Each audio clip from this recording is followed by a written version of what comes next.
भारत विश्व गुरु बनने की तादाद पर है और वहीं गुरु सड़क पर है, लाठियां चल रही हैं उन पर। तक पीछे से एसएचओ ने कहा मैडम आप जा कर रही हो, अच्छा, मेरे रडार पे तो आप ही हो।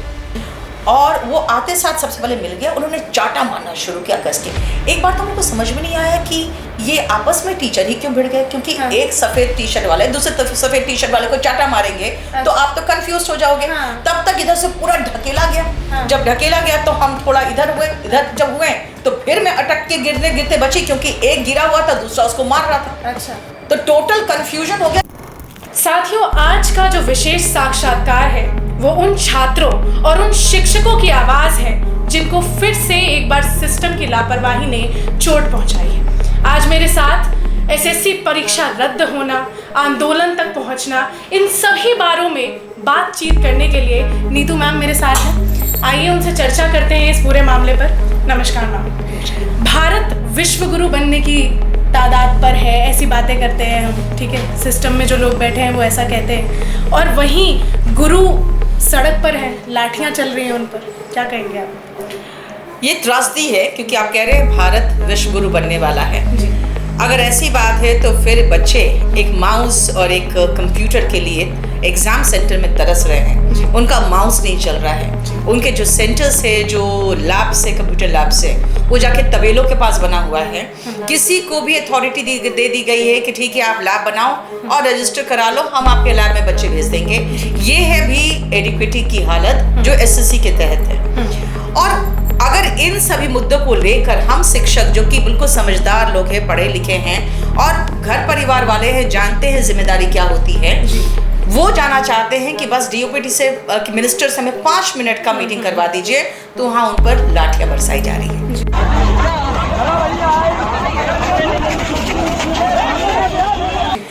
इनफैक्ट एसएससी अपनी खामियां छुपा रही है।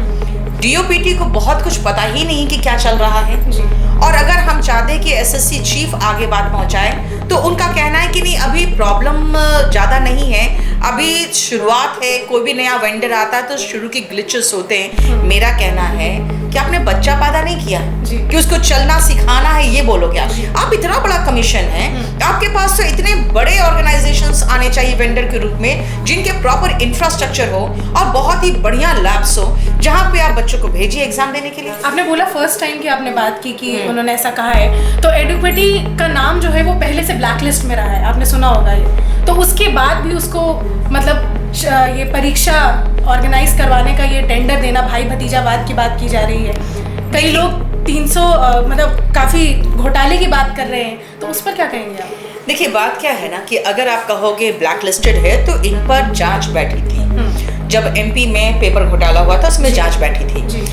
मेरा ये कहना है कि हम किसी ऑर्गेनाइजेशन पे इल्ज़ाम नहीं लगा रहे हैं, सिर्फ ये पूछ रहे हैं कि क्या तुम्हारे पास प्रॉपर इंफ्रास्ट्रक्चर है। नहीं है तो पहले उस तरह के लेवल पर आप अपना पहले मैनेजमेंट करते, वो इंफ्रास्ट्रक्चर एस्टैब्लिश करते और उसके बाद आपको मिलना चाहिए था ये टेंडर। दूसरी बात है एसएससी के चीफ कह रहे हैं नहीं अभी शुरुआत है, जो इनिशियल ग्लिचेस आते हैं, जो थोड़े हिकअप्स आते हैं वो है।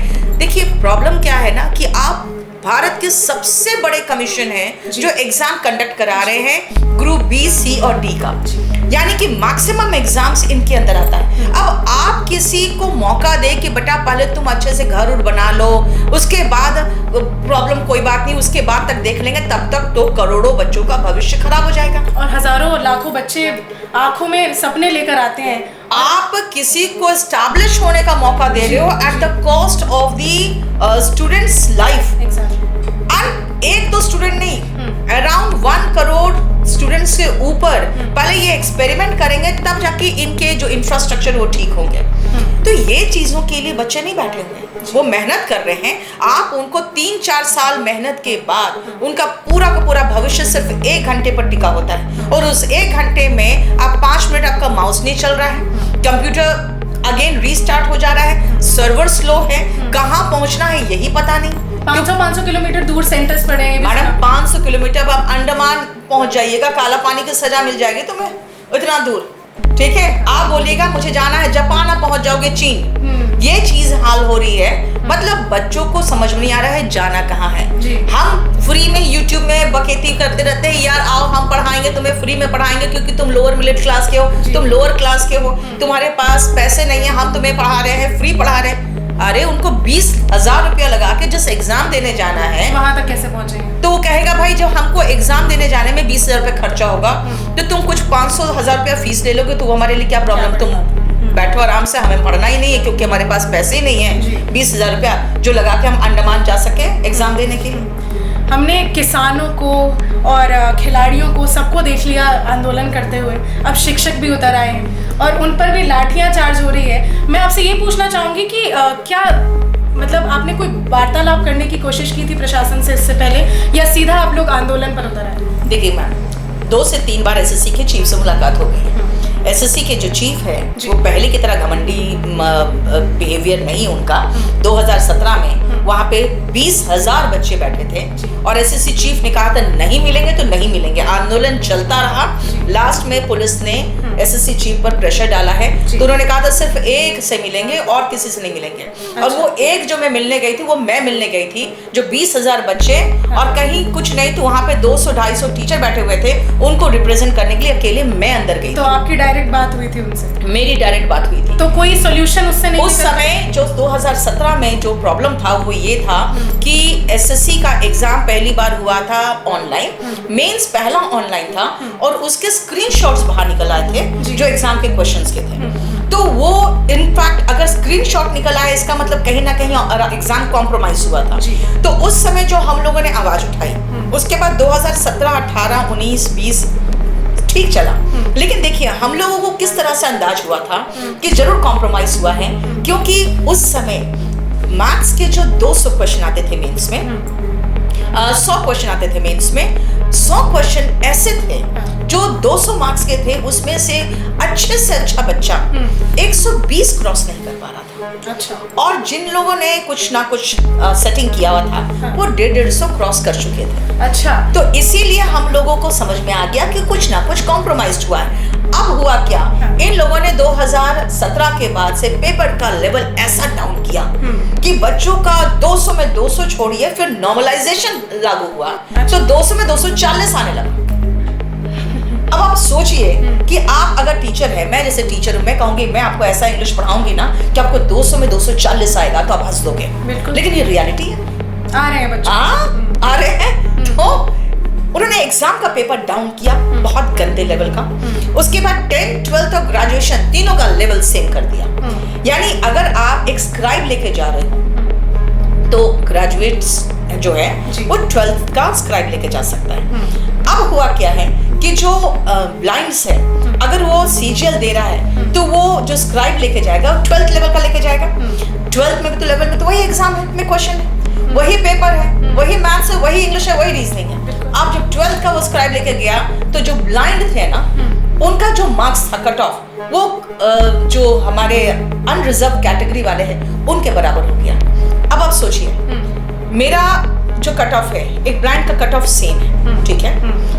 अब क्या है, अगर वो ब्लाइंड अपना ब्लाइंड का सर्टिफिकेट नहीं दिखा पाएगा तो भी वो जनरल का तो कट ऑफ क्रॉस कर चुका है। किसके बल पे? उस स्क्राइब के बल पे जो स्क्राइब ने पूरा उसके नाम पर पेपर दिया है, बगल में बैठ के वो आंसर ही तो बताया।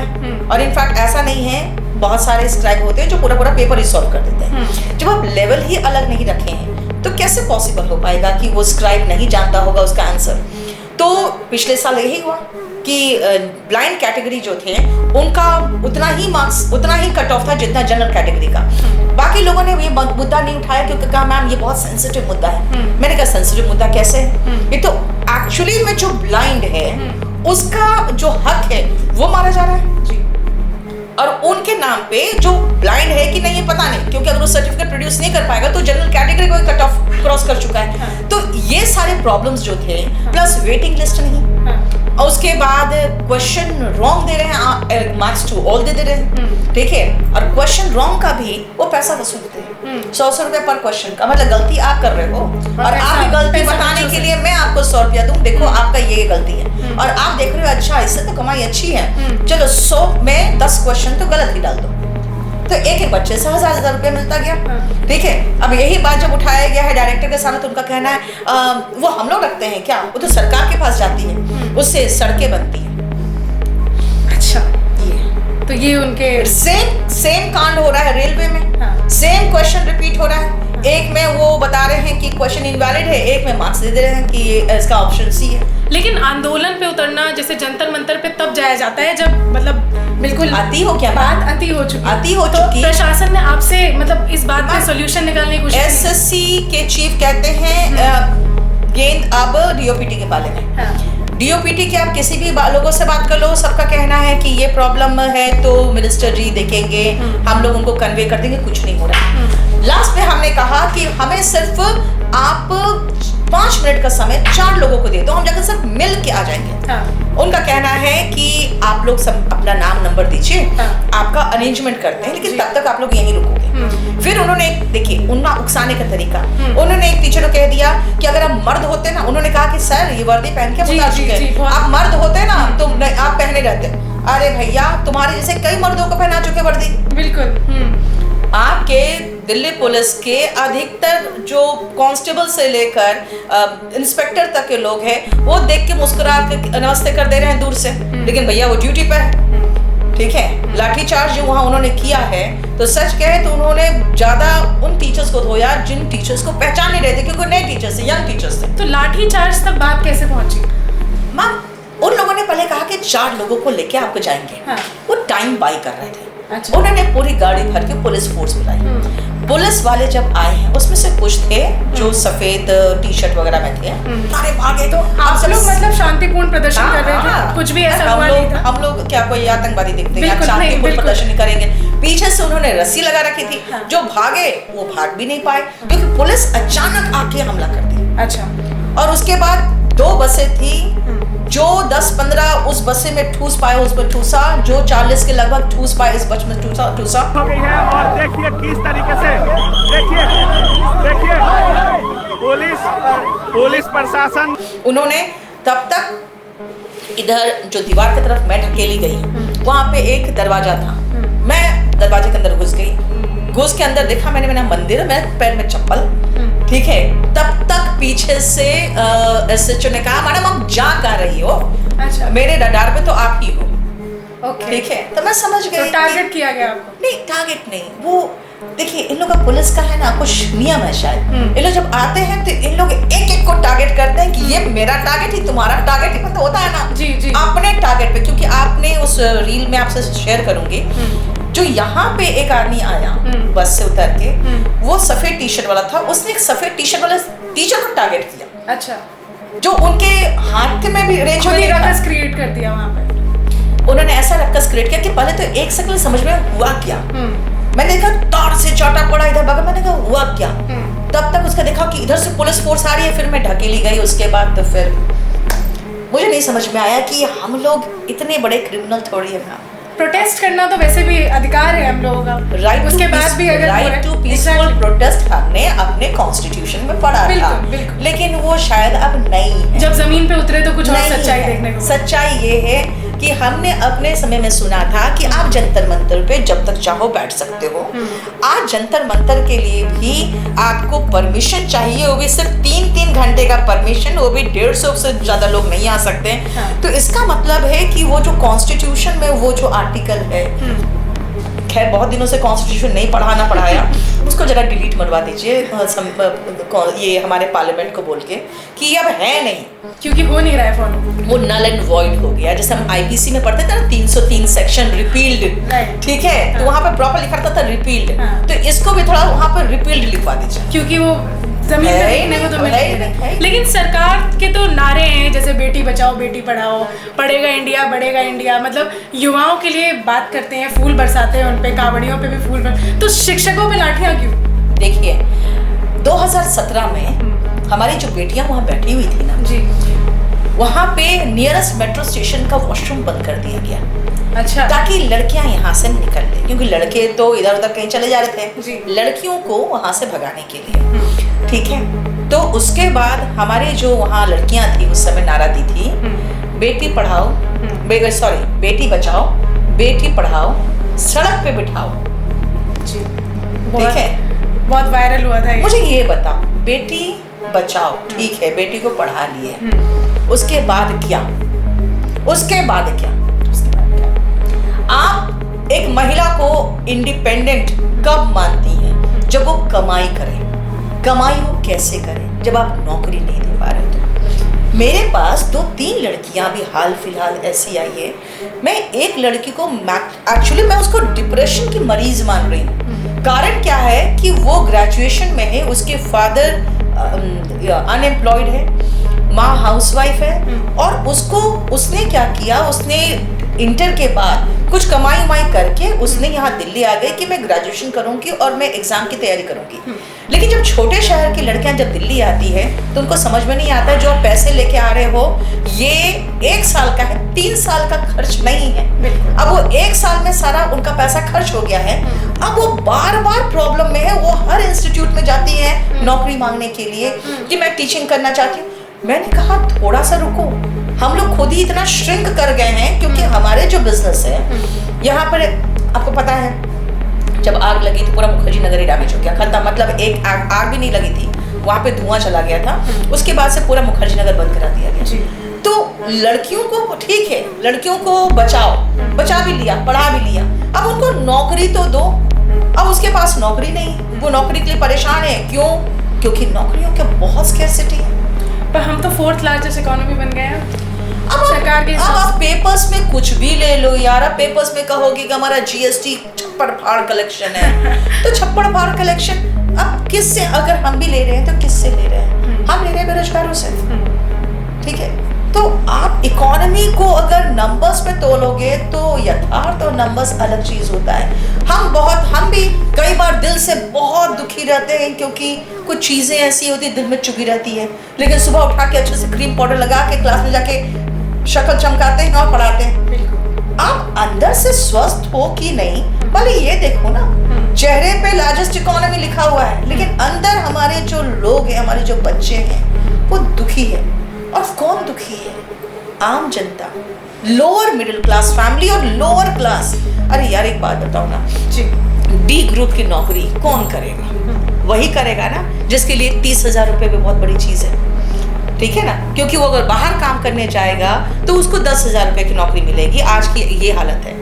आज आप प्राइवेट नौकरी में भी जाओ, आज से 10 साल पहले जो सैलरी था ना प्राइवेट जॉब में, आज आपको उस प्राइवेट जॉब में 5,000 कम ही मिलेगा, ज्यादा नहीं मिलेगा। मैं जानती हूँ क्योंकि मैं प्राइवेट में हूँ। इसीलिए अगर कोई सरकारी नौकरी के पीछे भाग रहा है तो इसलिए भाग रहा है कि आपने कोविड में देखा होगा, सब बेरोजगार होके घर बैठ गए थे। सरकारी नौकरी वालों का 1 तारीख को सैलरी आ जाता था, तो उसके बाद भी तो बच्चों को भी पता है ना कि ये एक कम से कम सेफ है, सिक्योर है। हमारे घर में आप अंदर बैठ गए लॉकडाउन में, पेट तो नहीं ना बैठ गया, पेट तो खाना मांग ही रहा था। सरकार वादे जनता से करती है, लेकिन सबसे पहले अपनी इंतजाम करती है सरकार को इंतजाम अपना भी करना पड़ेगा अगर देश चलाना है तो। लेकिन आपको मैं ये नहीं कह रही हूँ कि सरकार गलत कर रही है। अब देखिए, आपने वैकेंसी निकाला डी ग्रुप का, मान लीजिए एमटीएस का वैकेंसी है, सीएचएसएल का वैकेंसी है, सीजीएल का वैकेंसी है, 10th, 12th and graduation level. Fine, graduates सारे बेरोजगार जो बैठे हैं वो 12th वाले भी भरेंगे और वो 10th का एग्जाम भी भरेंगे। अब उनका ग्रेजुएशन लेवल में निकल गया तो वो क्या करेंगे? 12th और 10th पे अगर उनका हुआ है तो वो छोड़ देंगे, वो वैकेंसी क्रिएट हो गया। हमारा कहना है कि इसको फिर आप जो ऐड करके अगले साल कहते हैं हम 40,000 वैकेंसी दे रहे हैं, 40,000 नहीं है, वो 20,000 पिछले वाले का। तो आप जो उस समय जो उसके ठीक नीचे जो बच्चे थे, जो बस 1 मार्क्स 1.5 मार्क्स आधे मार्क्स से रुक गए हैं, उनको जिनका वो आप वेटिंग लिस्ट निकाल दीजिए, उनको फिल कर दीजिए। हम तो आपको बता रहे हैं कि आप कैसे लाखों करोड़ों बचा सकते हैं। एक वेटिंग लिस्ट निकालिए, आपको इतना ज्यादा झंझट करने की जरूरत नहीं। इतने ज्यादा बच्चों को फिर से एग्जाम क्यों ले रहे हैं? तो अभी सरकार से आपकी मेन मांगे क्या है? एसएससी से और प्रशासन से क्या मांगे हैं जो आप जंतर मंतर पर रखने गए थे? देखिए, जंतर मंतर में इनफैक्ट बच्चों को किसी ने नहीं बुलाया इस बार। हाँ। हम हंगामा खड़ा करना हमारा मकसद ही नहीं है। आप अपनी मांगे रखने वाले। हम मांग रखने के लिए हमने सिर्फ पूरे देश के जो टीचर्स थे उनमें से 30 से 40 टीचर को लेकर सिर्फ जा रहे थे कि भाई बाहर सब रहेंगे, हम लोग 4 को अंदर जाने दो। आप कहोगे 2 ही चले जाएंगे, क्योंकि हम लोग सबको पता है मुद्दा क्या है। जितने मुद्दे हैं ना, अगर मिनिस्टर साहब सामने बैठेंगे, हम 4 मिनट में सारे मुद्दे बना के हम लोग ज्ञापन भी दे सकते हैं तुरंत, इमीडिएटली।